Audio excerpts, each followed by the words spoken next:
Hello, ladies and gentlemen, and welcome to the analysis of performance metrics in Major League Baseball. We have chosen to study baseball as our primary sport as it is becoming one of the most analytically driven sports in the world, and due to its long history of stat collection and increasing dependence on statistical analysis, it became the most obvious choice when choosing a sport to research. But before we get into the question that we look to answer, we want to give just a brief history on statistical analysis within the game of baseball. And it all kind of begins in 1980 when the Society for American Baseball Research, or SABR, created the foundation of what we now know as sabermetrics, kind of coined by the American baseball writer, historian, and statistician Bill James. And sabermetrics, as they define it and as we define it, is just the application of statistical analysis into the game of baseball. However, sabermetrics, while widely innovative, would not be widely implemented in Major League Baseball until about 2002, when previously Oakland Athletics would revolutionize the game of baseball when they became the first front office and team to prioritize statistical analysis into their decision-making process. The 2011 movie Moneyball is based widely off of their efforts both on and off the field, following Billy Beane and several of the other very important administrators who kind of frontlined that effort. And since then, virtually every major league team has adopted the Moneyball approach. And the importance of statistical analysis within baseball and kind of the hype around Moneyball and that shift in Major League Baseball led to our decision to study it for our research. And kind of one last thing before we get into the question is just to kind of better understand the importance and the definitions of the metrics that we decided to research. So we decided to research and look at three metrics: on-base percentage, or OBP, left on base, or LOB, and earned run average, or ERA. So on-base percentage simply measures how frequently a batter reaches base. Left on base is just the number of runners who remain on base at the end of an inning without scoring. And earned run average, or ERA, is the number of earned runs a pitcher allows per 9 innings, when earned runs is defined as any run that is scored without the aid of an error or a pass ball. And these stats are super, super important to the game of baseball, both offensively and defensively, and that's why we decided to study them. On-base percentage and left on base are actually two of the stats that the Oakland Athletics focused heavily on during their statistical analysis shift, and why they really focused on finding players who excelled in those areas, even if they were overlooked by other programs. And ERA is perhaps the most widely accepted stat when evaluating pitchers, making it a very long, a very important stat long run, but that's actually beginning to shift with the presentation or the emergence of advanced stats as such as WHIP, K per 9, and walks per 9. Which leads into our question: does on-base percentage, left on base, and earned run average have a significant influence on a team's winning percentage and runs per game? And specifically when it comes to runs per game, we wish to see if there's a correlation between on-base percentage and runners left on base. I went over and found two different articles. One was relating back to that Moneyball movie that we watched at the beginning of this course. And the other one was about the use of pitch tracking in the Major League Baseball. So for the Moneyball article, it kind of just went over again like how analytics have come into play in baseball, and which ones are most credited with team success. So some of the performance metrics that we used was on-base percentage and WAR, which is wins above replacement. Overall, it found that the higher that the on-base percentage was, the better the win percentage was, which also kind of pointed out some players that maybe don't show up on the stat sheet at first. You have to dig a little bit deeper just to show how good they are. And then for the second article, it went over how adding pitching data came into play in Major League Baseball, and some of the performance metrics that were used were exit velocities on balls that were hit, pitch movements, and the hard hit rate. And overall, it found that the batting average didn't didn't indicate like successes as well as hitting the ball harder did, and how fast the ball traveled when it was hit hard. Um, Also, it showed that pitchers with quicker breaking pitches and higher spin rates on fastballs had lower ERAs and higher strikeout rates. Okay, my name is Jackson Brewer. I've actually never done the Zoom recording before, so hopefully this works with my screen share. Um, so I got tasked with the data analysis for our project. So first, we're going to look at the on-base percentage and the impact on winning performance, winning games. And from this graph, you can tell that there's a positive upwards trend here. So it does show that there's correlation just by looking at this graph, but along with our p-value, which is very low, our alpha threshold of 0.05, we can show that it is statistically significant. And it does confirm that the relationship is not due to complete chance. And in more practical terms, every 1% increase in win percentage, overall on base percentage will increase by about 0.0013, which seems like a small number, but with a 162 game season, it can be pretty significant. The next is on base percentage and runs per game. And again, this graph shows a pretty condensed positive upward trend. So we can see that there is statistical significance there. And then we're also going to look at left on base and its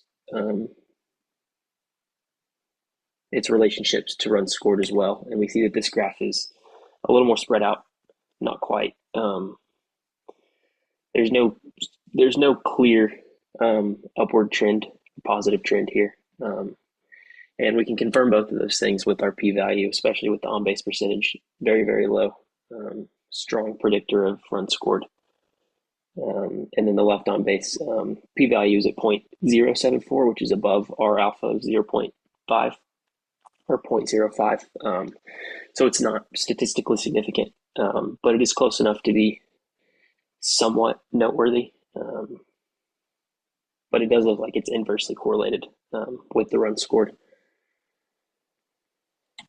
And then we're going to look at ERA and its effect on winning. So this graph, this scatter plot, looks like it's negatively, like it's going downwards, but because a lower ERA is what you want in baseball, this is actually going to be positively correlated. So, and that's going to be confirmed again with our p-value.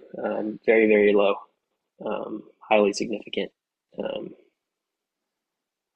And in the practical terms, every one drop in team ERA, win percentage is going to increase by about almost 13%, which is a very good thing.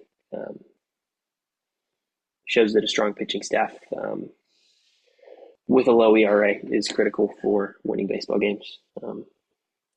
That's really all I've got. Thank you to Jacarius for getting me all of the data, for collecting all that. Yeah, and that's all that I have. Hello, my name's Maddie Haichu, and I worked on the case study of this assignment. So I'll be walking you through an analytical overview of the Atlantic Braves season in 2024, focusing on their performance metrics, their standout players, areas of further research, and our discussion centers around how key statistics like the ERA, OBP, OPS, and LOB percentage interact with team success, especially as it relates to win percentage. So the Atlantic Braves finished the season with a solid 89-73 record. So that clinched them a wild card spot in the 2024 season. And while they were eliminated in the wild card series in just 2 games, their overall performance was marked with competitive consistency. Their OPS finished at .724, which is just slightly above the league average of around .711. And this is suggesting their offense had some bite. Even if there were underlying weaknesses, they still did pretty good. And now I just want to dive into how the Braves metrics translated to wins. First, their on-base percentage was .309, just below the league average of .320. That means fewer base runners. There was fewer base runners, which naturally just limits run scoring opportunities. Despite that, the Braves managed 704 runs and 213 home runs. That's indicating that their offense leaned pretty heavily on power rather than sustained rallies. Their LOB percentage, left on base percentage, isn't really widely published at the team level, but given their solid pitching, the Braves likely ranked around the league average or better. High LOB percentage is actually a positive here. It shows they were good at stranding opposing runners and limiting damage. And then there's the ERA, which was a major strength. Max Fried finished with a 3.25 ERA, ranking 5th in the National League, while Lopez was also very exceptional, posting a 1.99 ERA. So as a team, this likely ranked them in the top half of the league, strongly contributing to their win total throughout the season.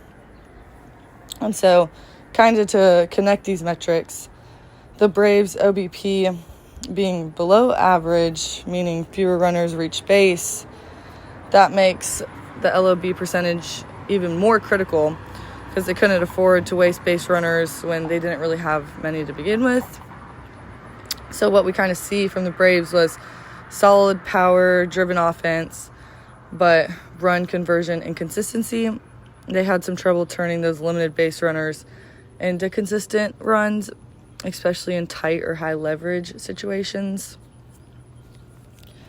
And so looking at the regression thinking and what drove the wins, while we don't really run a full regression model due to the time constraints, conceptually we can say the ERA likely has the strongest positive relationship with win percentage. The Braves' success was closely tied to their pitching. The OBP plays a secondary but still important role. It gives more chances to score. And the LOB percentage adds context to the pitching. Higher team LOB percentage suggested that they had a good run prevention, which the Braves likely benefited from throughout the season. So, in a summary, the pitching carried this team while the offense did just enough to, largely thanks to the home run power. And there were 2 pitchers that really stood out in this season. Ronaldo Lopez, who posted a 1.99 ERA. He wasn't a full season workhorse, but he was dominant when he pitched. And Max Fried, with a 3.25 ERA, provided definitely stability and leadership, which was especially important with Spencer Strider missing a lot of the season due to an injury. So these 2 players were definitely vital to the Braves' run prevention and overall win total. Now, there was some limitations we should acknowledge in the analysis. The wild card loss was just a 2-game sample, wasn't really enough to fully reflect the team's quality, and Strider's absence because of his injury. And critically, we didn't have access to situational hitting data, such as performance with runners and scoring position. That would have helped explain whether their scoring issues were due to sequencing or clutch hitting failures or things like that. So to wrap up kind of the main analysis, pitching, especially the ERA and LOB percentage, drove success. Fried and Lopez anchored that into the team and their effort that they give. The power offense helped cover up a weaker OBP, but that low OBP reduced scoring consistency. The Braves had the talent to win more games, but inconsistencies in getting runners on base and converting them into runs kind of held them back, it seemed like. So now just looking ahead at areas for future research, I think these were 3 areas worth exploring some. The run conversion efficiency. How well did the Braves turn OBP into runs? Was it below league average?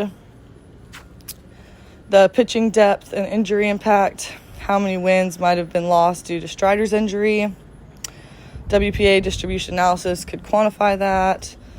Some predictive modeling, just building a multiple regression using OBP, ERA, and LOB percentage to predict win percentage. This would help project how changes in roster or performance might affect 2025 results. So just looking at those 3 areas of future research, but kind of in conclusion, the Braves had a good 2024 season. It was very much powered by their elite pitching and offensive power, but it seems like they were kind of held back slightly just by lack of consistency in getting runners on base and converting those chances into runs. There's definitely some strong potential for improvement in 2025 if they stay healthy and raise their OPB just slightly. But that's kind of my analysis on the case study of the Atlantic Braves and their limitations and future research areas. Thank you.